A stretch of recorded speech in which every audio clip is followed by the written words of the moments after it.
Hello, hello, and welcome to CatalystMLM. I'm Brian Switchko, and today on the show we have Peg Desrochers.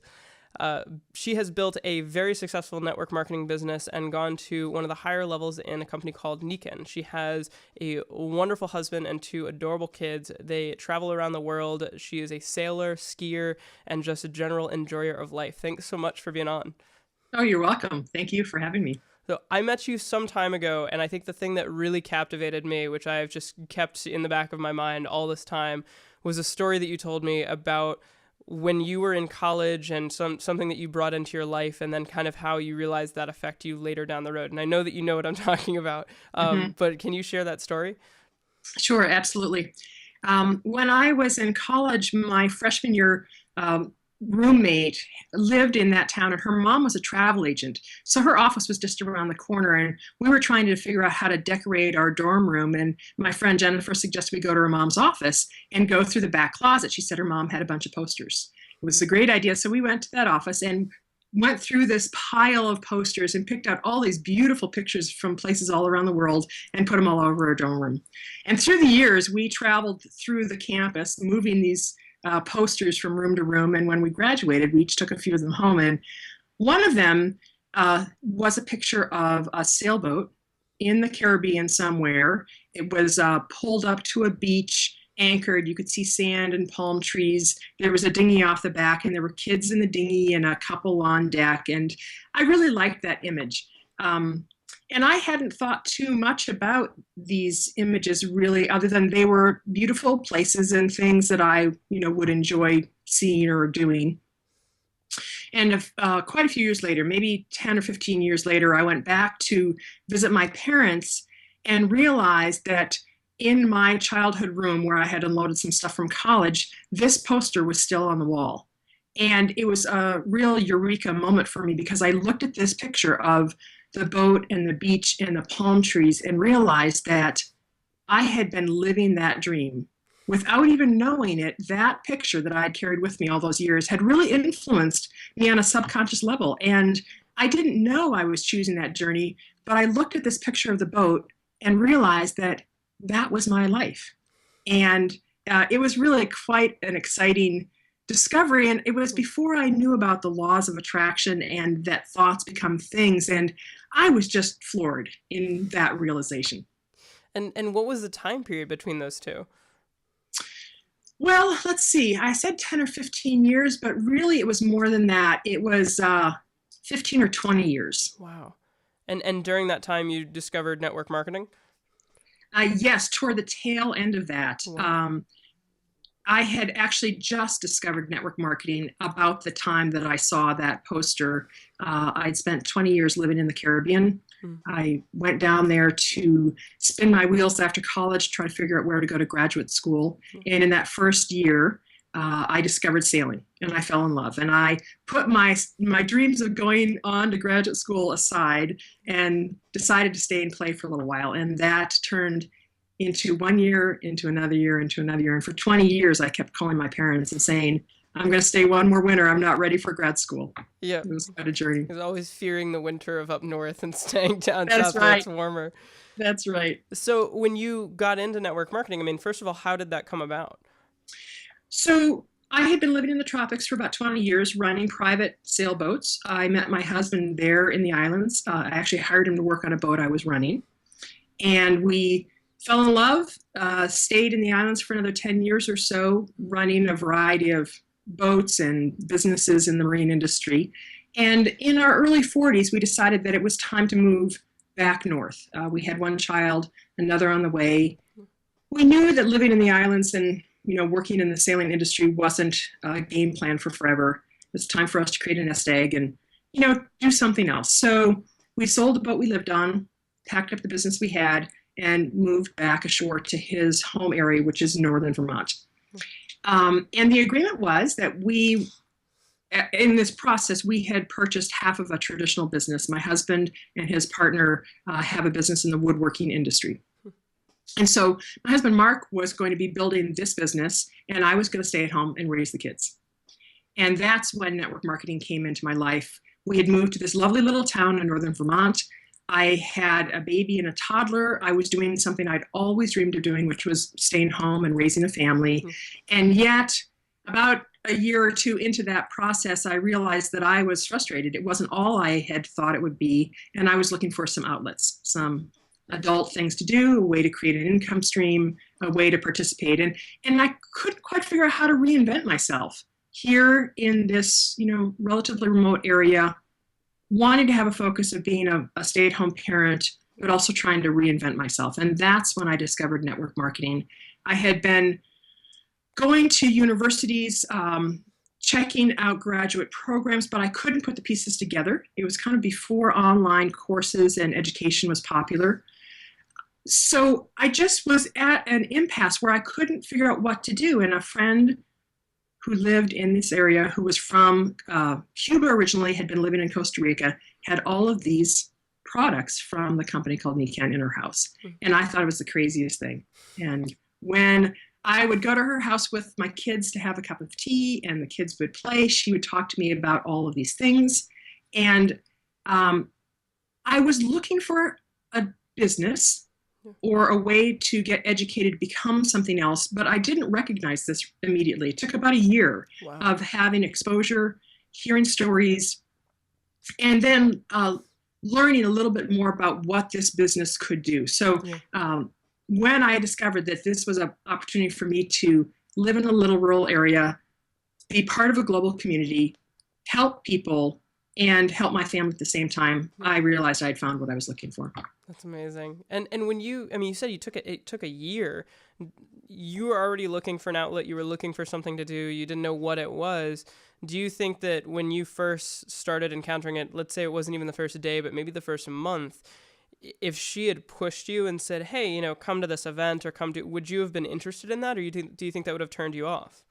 It would have turned me off. I wasn't ready. I didn't realize that this was what I was looking for. And it took me a while, and it was a journey of discovery, which I think is true for many, many people. I did come in through exposure to a product line.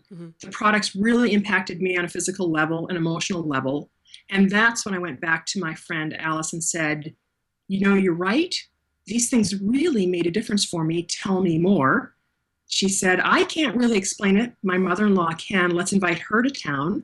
So she invited her mother-in-law. And there was a really clear moment where I was listening to her mother-in-law, Missy, talking about these products that had impacted her family. And I was open to hearing about it because I now had an emotional connection. Right. And then she said, and I'm building a global business from our farm at the end of the road in this little tiny town in northern Vermont in my retirement, and all the bells and whistles. I mean, I knew that moment that I'd found what I was looking for. You can't say the right thing to the wrong person, but you can't say the wrong thing to the right person.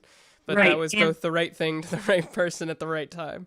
At the right time, that's what I was going to say. The timing was critical. I was finally ready and open to recognize that what I had been looking for had been in front of me all this time. Yeah. And how have you seen the importance? I mean, obviously there are different pieces to it, but how have you seen the importance of having that, connection to the product, and not like, oh, that's a great opportunity and a great product, I'm going to connect with that company, but oh my gosh, I love that. I connect with it. I'm passionate about it. How have you seen that impact your business? Well, I think that's critical. That is the fire in the belly that drives getting up every day and being excited about what I do and the conversations that I have. Without that connection, without that life-changing experience myself, I wouldn't be here today. I wouldn't be having the conversation that we're having. I think that is the underlying basis of what we do. Yeah, and going back to that image, which I'm gonna have up so that people can see it. But the fire in the belly, it's something, but you have to have something to work towards, and you have to have that vision. And I know that Nikan and most network marketing companies teach, the importance of vision boards. So what would you say would be the difference, at least for you, between, a vision board versus just an image that's present in your life? I mean, that could be a poster that's on the wall for 20 years, or it could be the background on your iPhone for 2 years. What's the difference there? Well, I think that for me, the difference would be that with a vision board, you are consciously creating and putting together some things that you desire, that you would like to manifest. In my case with this poster, it was completely unconscious. I had no idea that I was putting attention to that. And so it was a pretty magical process to realize that, in fact, I had been thinking about that and desiring that without really consciously moving that direction. I never thought that I would graduate from college and go spend 20 years running boats with a license up to 100 tons. Yeah. That was not part of my thinking. And I'm glad that you said that, because one of the things I wanted to ask you about was competence. And there's the 4 stages of competence, which is unconscious incompetence, conscious incompetence, conscious competence, and unconscious competence. So unconscious incompetence, I think, would fall into the lines of, that poster that's just there and present. And conscious incompetence would be a vision board and saying, I don't know, but I'm going to make this happen. So yes. Would you agree that the same thing applies to mindset? Absolutely. Yeah. And how would you say that your personal journey played into those 4 stages? Well, I think that it's been a journey of self-discovery, as is true in all network marketing businesses. The better we get at understanding ourselves, the better we get at being able to define where we want to go, the more successful we are at helping other people. Yeah. So it is a journey of self-discovery.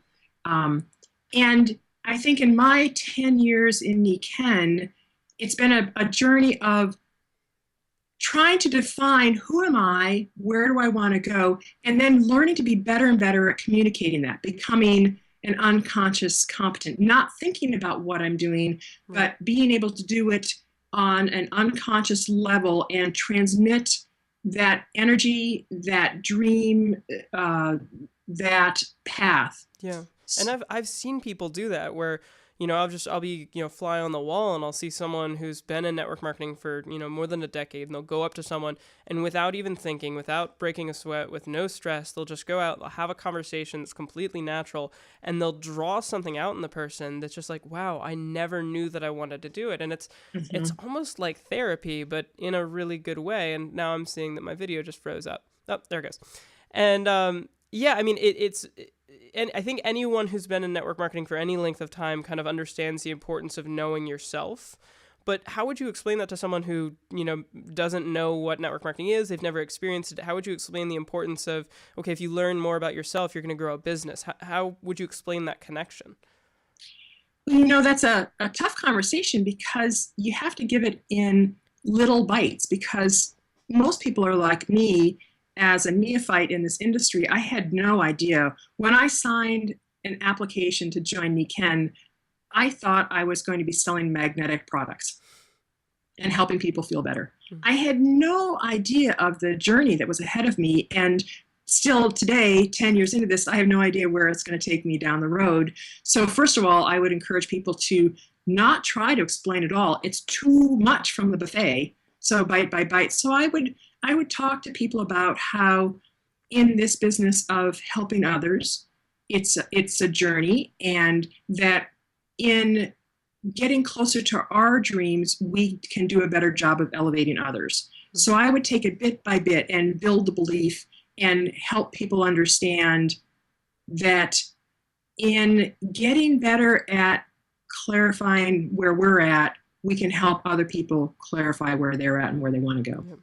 Does that help? Yeah, absolutely. And as it was said recently, you have to have that vision and that clarity of where you're going, because, no one's going to get on a train when they don't know where the train is going. But if this train is going to Tokyo, then everybody who wants to go to Tokyo is going to get on and expect to be at Tokyo. And, we're going somewhere is not as much of a draw. So kind of, rewinding back of when you got started, you didn't really understand that you were focusing on that mindset yet. And you were focusing more on kind of thinking it was sales related, but what were your original goals? What were the goals that you had when you got in, and what did you want to get from the business? When I got into network marketing, joined Nikken, I had very simple, small goals. I wanted to create a little bit of an income stream. I wanted to do something in the nooks and crannies of my life that allowed me to help people. I wanted to start a journey and create a plan B. And that's really where I was at. And I did this just a little bit at a time, a few hours a day. To be perfectly honest, when I started building my weekend business, I only had a couple of chunks of time in my day where I could have uninterrupted conversation. So I built my business with a baby in a swing while I was pushing a swing and a toddler napping in her bedroom. And I would schedule my meetings at times when I knew I could have some uninterrupted conversation. Well, now my kids are older, they're 11 and 14. I have much bigger uninterrupted times to have conversations and to build my business. And my dream has grown from there tremendously. But that's where it started. That's amazing. And before you got started, you talk about, having a little bit of an income stream and being able to help people. And a lot of times people don't see those as being connected. They don't see money as something that can provide or create social good. Did you see those two as together, or did you find the opportunity and see that you had the opportunity to bring them together when you didn't before?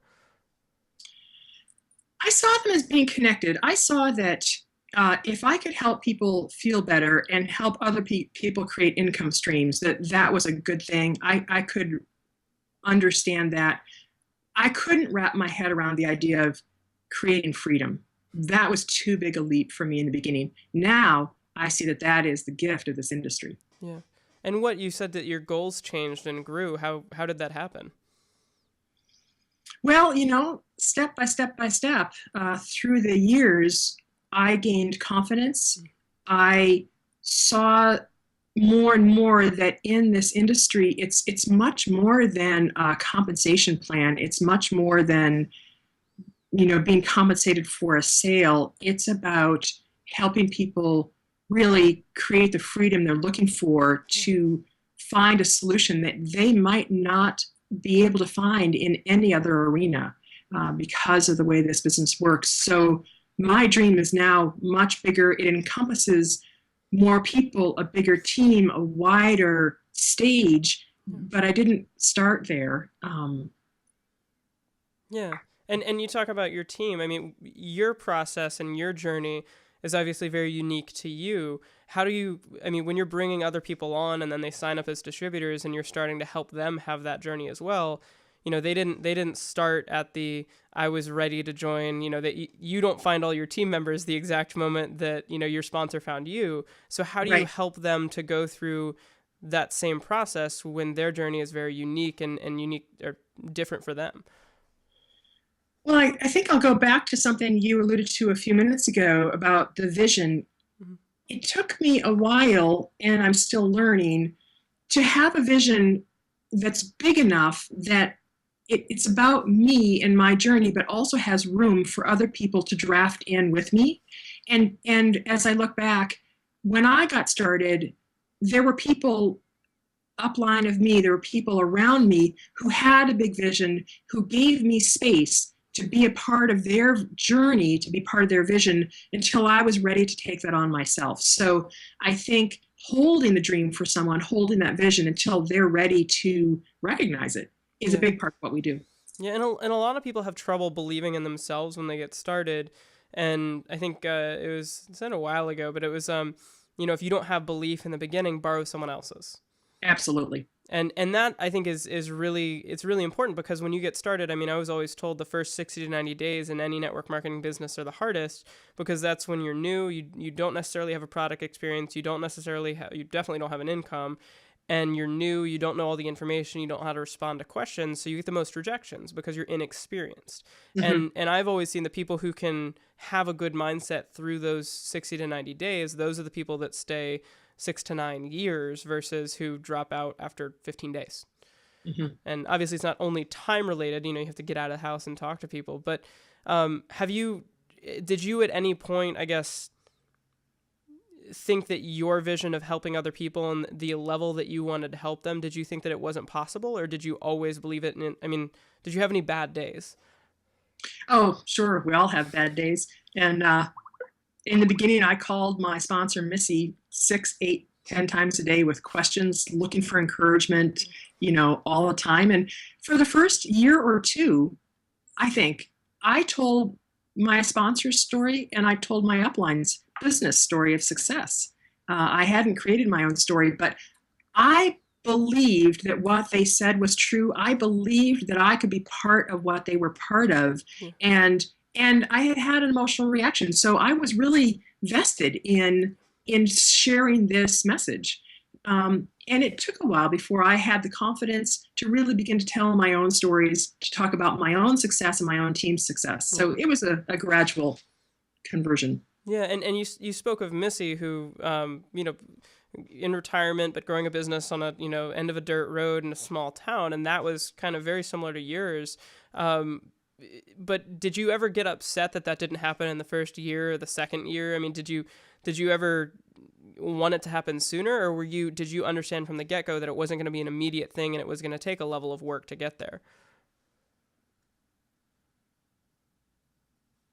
Well, I think in the beginning, my dreams and goals were pretty small, and it was easy to reach those.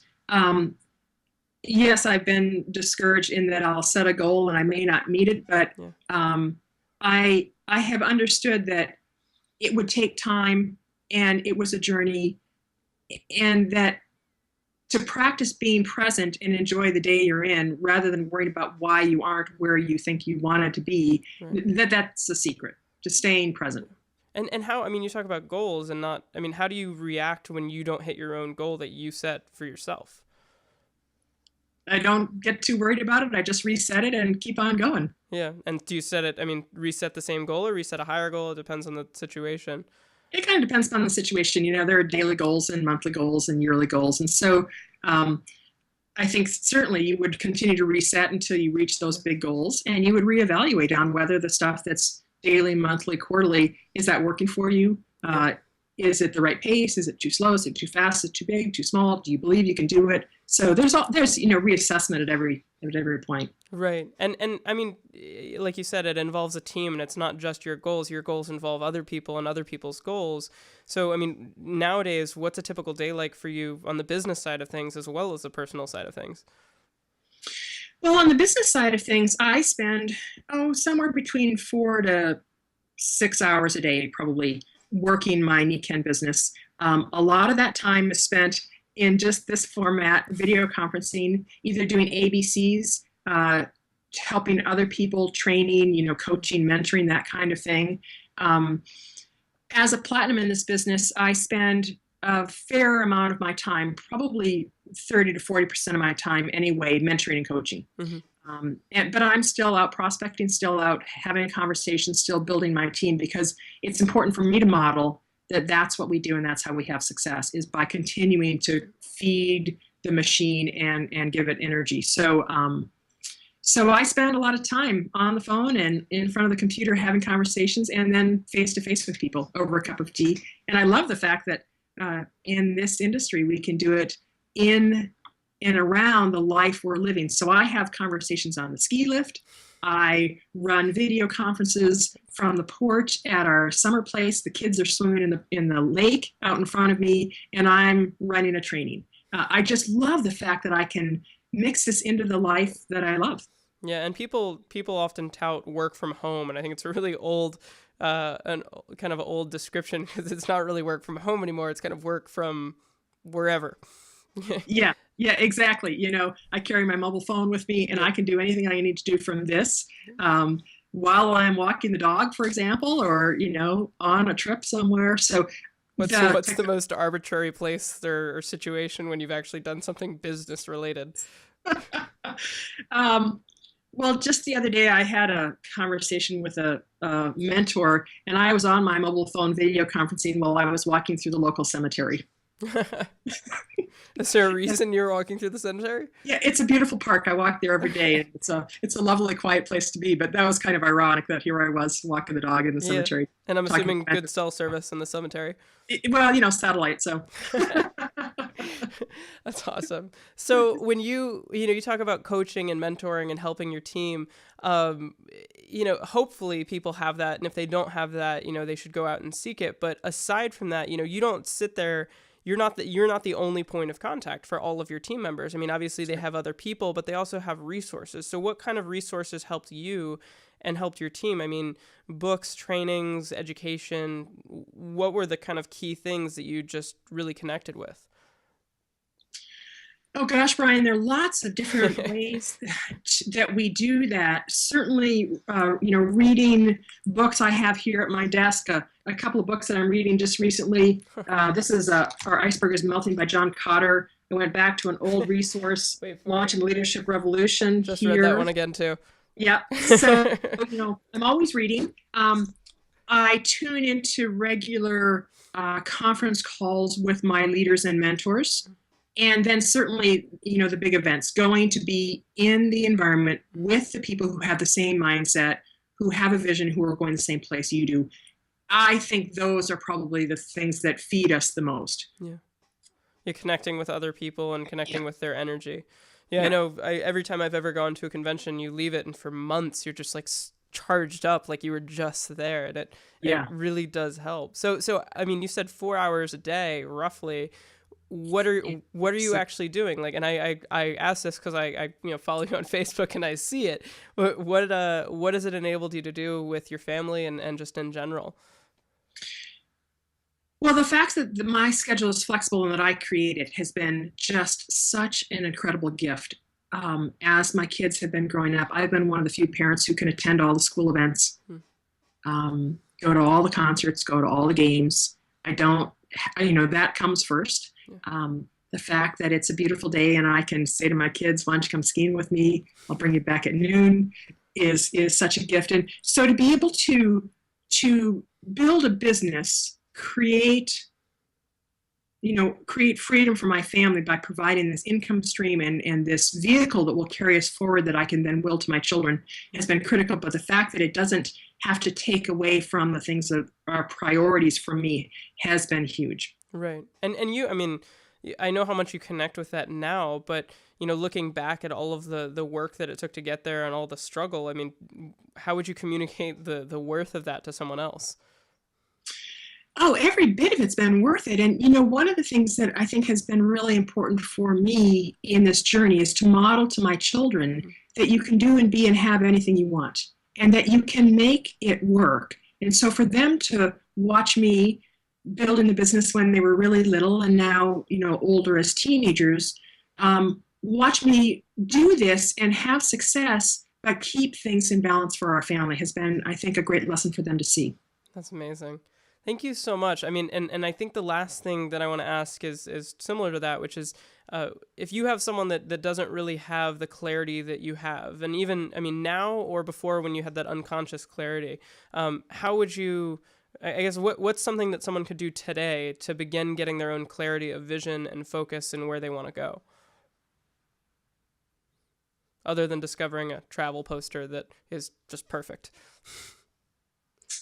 That's a great question. I guess to take just a little quiet time and sit down with a pad of paper and begin to just write and think about who are you, where do you want to go, and in that sort of stream of consciousness way, see if you can define what is it that you want to be. And then once you define that, you can go back and figure out what is the mechanism. But really, the intention of who do you want to be and what do you want to create in this lifetime is first. And from there, you can go back and put the pieces together. Yeah, I think that's an extraordinary message because there's far too many people who they discount who they can be because they don't think that the mechanism exists. They say, oh, I can't do that, so I'm not even going to try. So they bring the mechanism into that initial conversation when you just have to kind of be able to separate the two and talk about who you want to be. And then if you want to be, as the song goes, I want to be a millionaire, whatever it may be,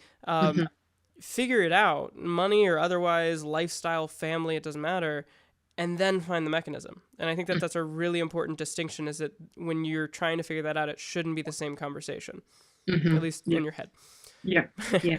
And learning to let go of those limiting beliefs. We all are programmed, unfortunately, to think small and stay safe and not move outside of the box. And I think that's one of the things that this industry provides, is a chance to think about what could be and not just go through life, but really love life. Yeah. I'm gonna add on another question because I think that you're the perfect person to answer it, and I've been wondering it for a very long time because I'm Getting in my late 20s and, thinking things. So with kids, and you're raising kids, and you don't, you're trying to show them that anything is possible. They have to work for it. But then you talk about society kind of instilling these limiting beliefs. In the home, you have the ability to instill, okay, there are no limiting beliefs, and just kind of not teach what society teaches of you have to go to school, get a job, and work for somebody else, and you can't be a millionaire. It's not possible. How do you deal with that in terms of raising kids outside of the home when they go to school and someone tells them that their dreams are ridiculous, or, whatever it may be? How do you raise kids like that? Well, I think the most important influence for children is what happens at home, is the environment that they wake up in and go to sleep in. And, kind of like that poster on the wall, I think our kids are getting these messages in lots of different ways in an unconscious level that they are assimilating. And so I find them to be children who really have a lot of confidence, have a can-do attitude, don't have limiting beliefs. And I think that they've just gotten that through being in that environment and growing up in a culture where I try to model as a parent, and the conversations they hear me having are with people who think that the world is full of possibility and you can do and be anything. Yeah, that's amazing. Thank you so much for that. And thank you so much for coming on. I will have links to all of your social links and your website below, as well as to our podcast. And look forward to having you on again soon. This is really amazing. Thank you so much. Have a great day.